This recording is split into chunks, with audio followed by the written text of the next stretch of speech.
Welcome to the Conscious Classroom podcast, where we're exploring tools and perspectives that support educators and anyone who works with teens to create more conscious, supportive, and enriching learning environments. I'm your host, Amy Edelstein, and I'll be sharing transformative insights and easy-to-implement classroom supports that are all drawn from mindful awareness and systems thinking. The themes we'll discuss are designed to improve your own joy and fulfillment in your work and increase your impact on the world we share. Let's get on with this next episode.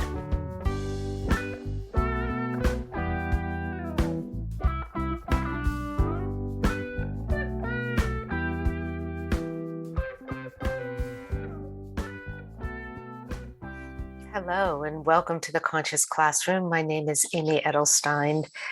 I've been on hiatus for the last year, for the most part, going into some in-depth learning journeys about the world of education and wellness, whole person wellness, and how to have deeper impact in the work of inner strength education and in the work overall that those of us who are interested in uplifting the minds and hearts of the next generation can do.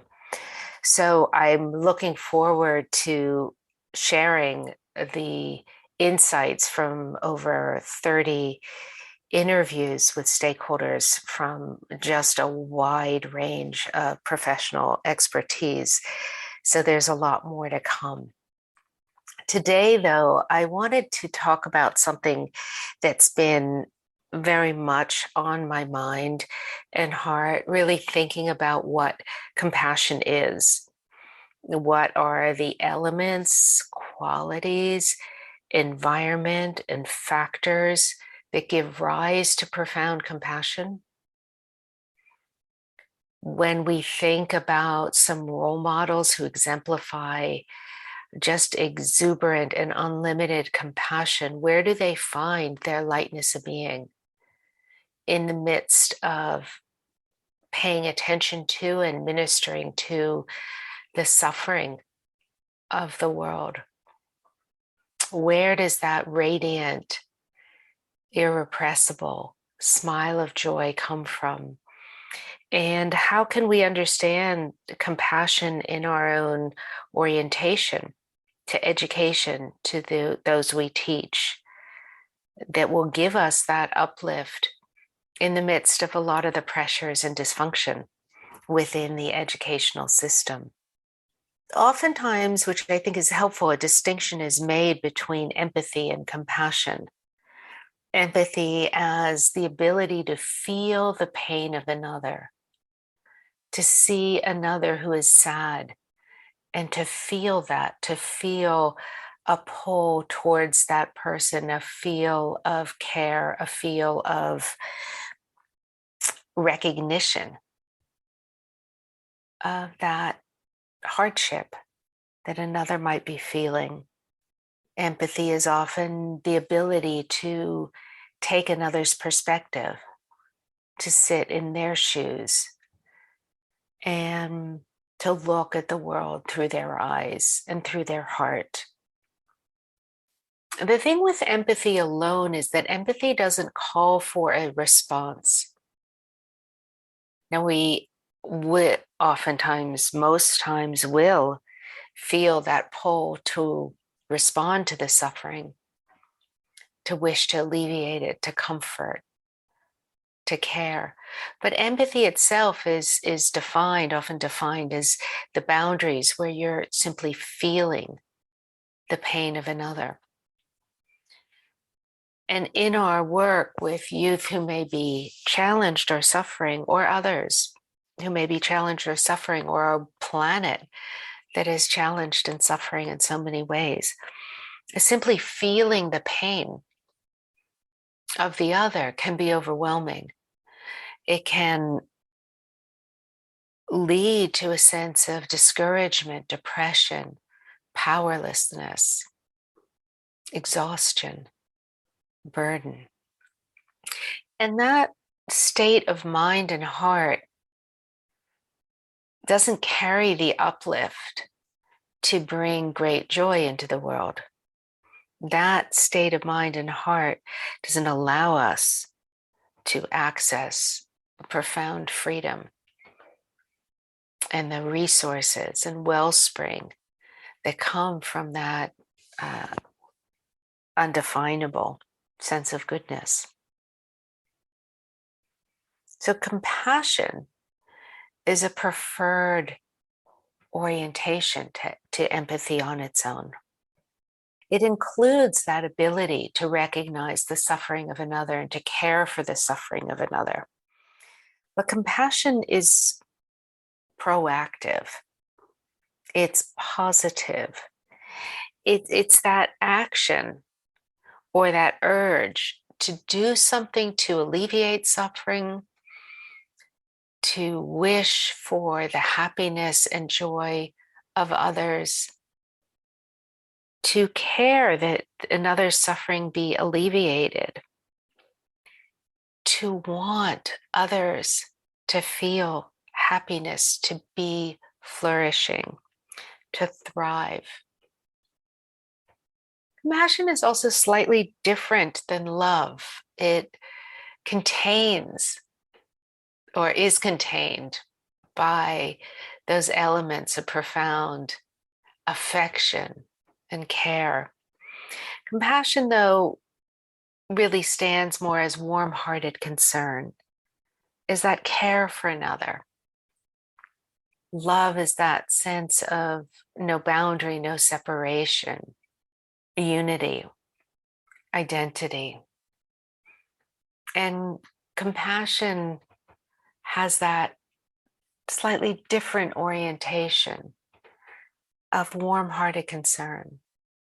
May all beings, large and small, near and far, close and distant, friend and enemy, find the causes of happiness and be free from the causes of suffering. So that deep concern for harmony, for well-being, for joy, for love is an inherent part of compassion. So that sense of concern, of desire to uplift another, to help them realize joy in their lives, carries with it that sense of non-separation. That sense that just as I want to feel happiness and be relieved of suffering, so too all other beings want to feel happiness and be relieved from suffering. Now, not all other beings or people or creatures recognize what brings true joy and what brings the relief from suffering. So we want to wish for others the wise and insightful recognition of what brings true happiness, what brings the true relief of suffering, what doesn't do, carrying out our lives in ways that don't cause harm or suffering to others, which will bring the causes of joy and happiness into our lives. Self-medicating with drugs or alcohol or self-harm, well, might bring an individual some temporary numbing of suffering. Those aren't the causes that give rise to true well-being. So when we're wishing for others the causes of happiness and true happiness in their lives, we want them to be free of those tendencies to numb or avoid or choose methods of denial and distancing from the reality of life. We want people to wake up to a way of being, to seeing the world and themselves in a way that brings strength, goodness, wholeness, healing, connection, confidence, and integrity of being. So we're recognizing, well, first we're desiring that other individuals find ways to truly be happy and thrive in ways that are wholesome and healthy and nourishing. And we recognize that they're non-different from us.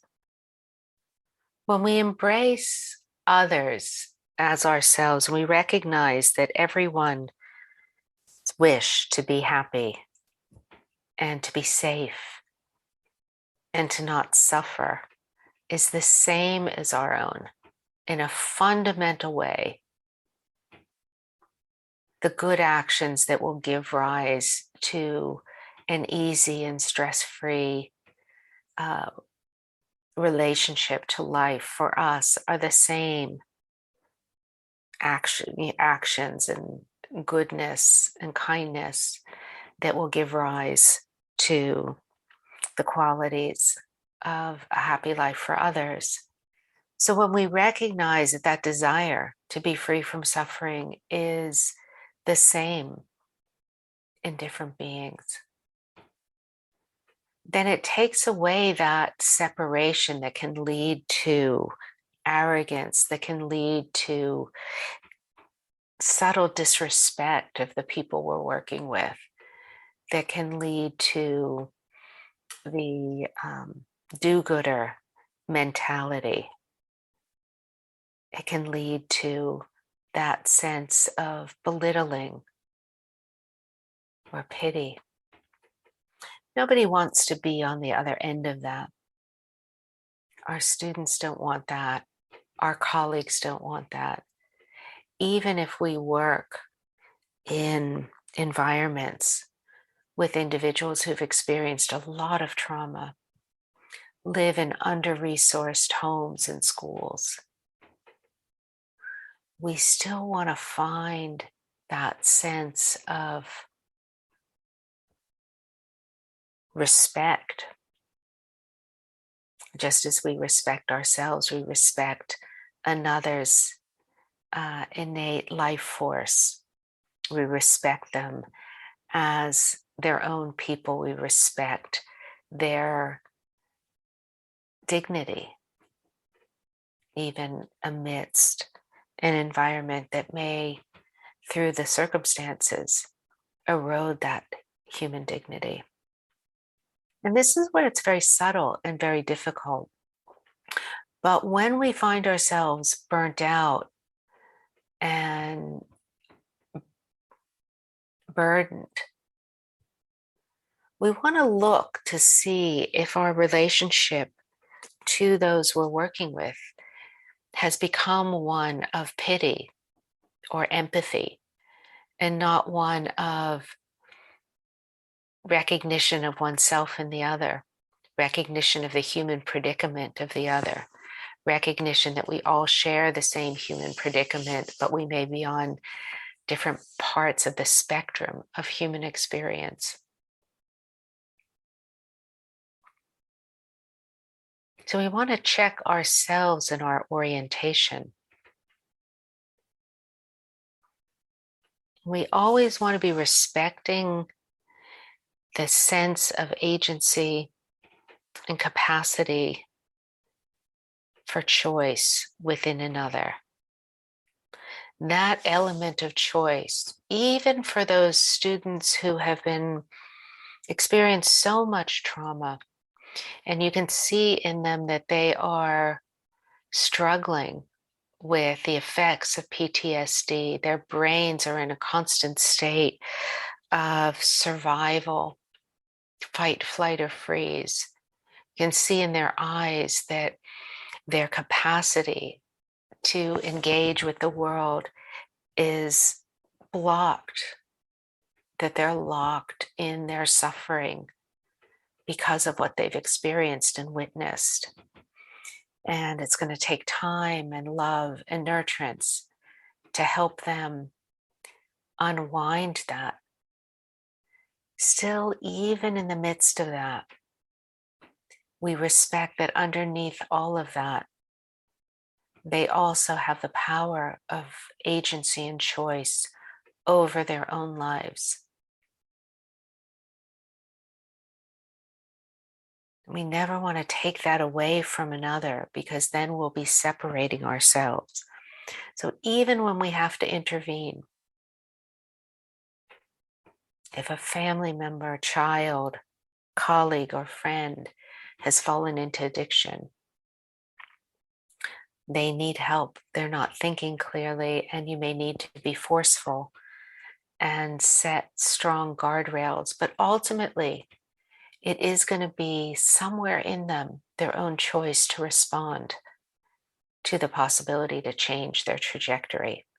And it's always holding out that possibility for their choice to respond in us, that we keep their dignity intact, we keep their agency intact, we keep our sense of respect for the preciousness of the life force and the miracle and mystery of how our own lives unfold.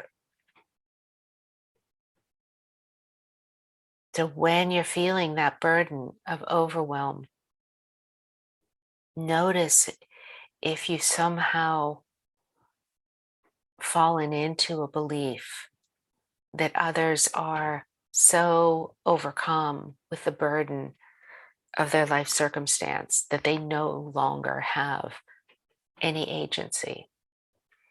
Because within that life consciousness is that sense of choice to respond. It may even seem involuntary, but when we look subtly, there is always that way to take the steps to open to the possibility to move out of suffering.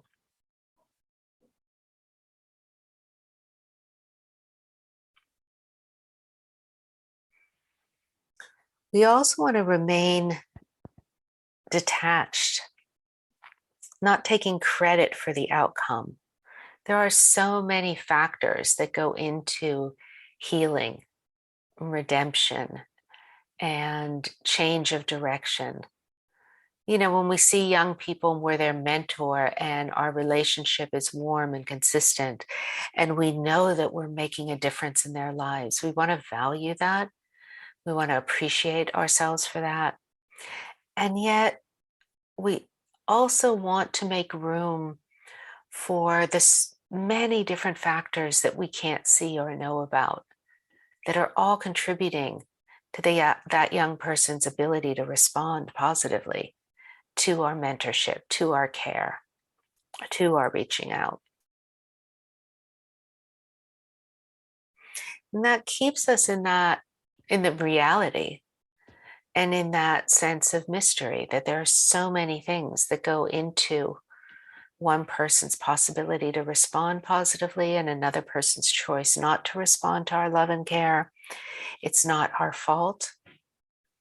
And at the same time, just as it's not our fault, we also can't take credit. We can value what we do. We can appreciate the extension of our heart and care, our intelligence. Yet ultimately, what makes one child respond and another not respond is not always within factors that we can see or know or measure. So always leaving room for other things to come into play that we can't see. It keeps us again from taking credit, removing agency. It keeps us aligned with the mystery of what makes us transform and grow, and what helps heal extreme trauma. And it keeps us connected, non-separate, so we're all in the mystery together. The good thing about compassion is that we can actually train our minds and ourselves and even our brains to become more compassionate, to recognize limitations that we impose on our sense of compassion, which are not necessary, to allow ourselves to be open to the possibility that our compassion can expand without overwhelming us. That when we discover that current of care and recognition of sameness, connection with others, then our sense of care for the well-being, desire for happiness uplifts us. It brings a wellspring of positivity and energy and joy into our own experience. So we can train ourselves to recognize this. We can train ourselves to cultivate this. And there are many different forms of love and kindness practices that cultivate this sense of compassion. Let's do a short exercise. And in this, simply allow yourself to rest in a memory or moment where you felt cared for, nurtured. Whether you were nurturing yourself, whether it's a memory of being a child, of skinning your knee and having somebody there caring for you, cuddling you, tending to you, a loved one or a spouse. Bring to mind that moment of nurturance, that moment of being cared for, and allow that sense to really fill your being, remembering what it was like. And if that moment had some ambivalence to it, let that be in the background and just pull forward the qualities of nurturance, the qualities of being cared for, the qualities of love.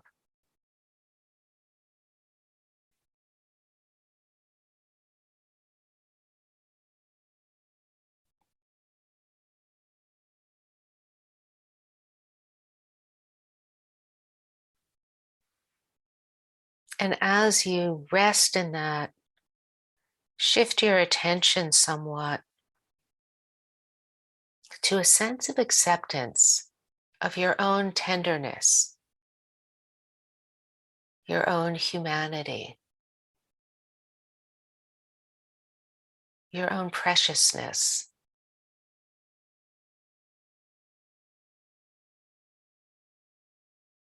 Your own extraordinary possibility.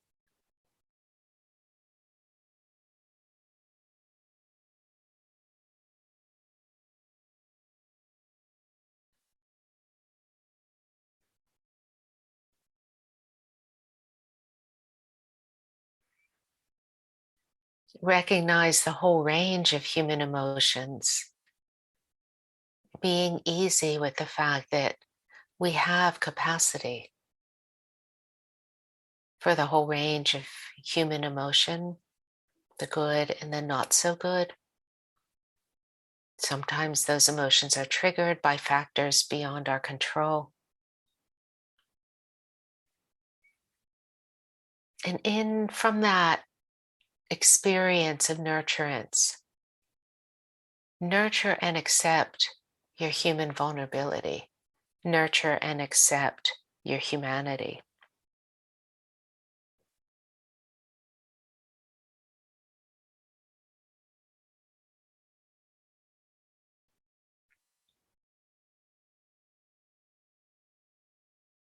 And as you're feeling that sense of acceptance and recognition, extend that to all humanity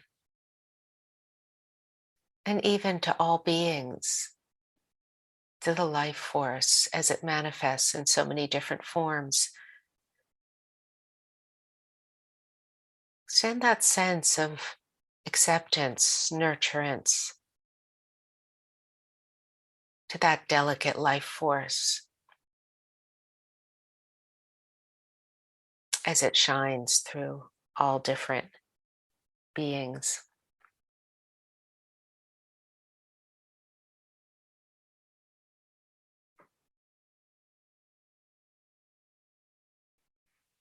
And allow yourself to experience awe and wonder, gratitude and appreciation. Allowing those qualities to nurture you, heal you, strengthen you, and release what's no longer needed, release what's been toxic, release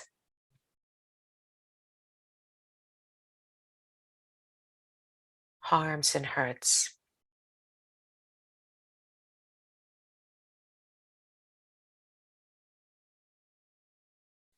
Imagine those flying away, lifting up out of your body like butterflies, like this whole collection of beautiful, delicate winged beings lifting the suffering out of you. And as you watch them fly away, you feel the joy and delight at their light-winged happiness, their fluttery, bumpy lines of flight, dancing and playing in the sky and finally disappearing from your line of sight.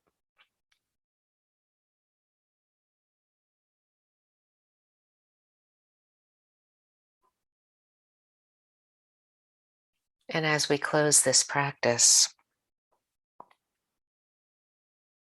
recognize that cultivating deep compassion is an act of joy, an act of love, an act of care, and an act of commitment. And appreciate your own intention.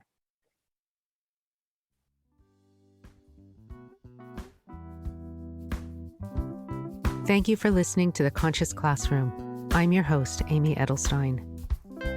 Please check out the show notes on innerstrengthfoundation.net for links and more information. And if you enjoyed this podcast, please share it with a friend and pass the love on. See you next time.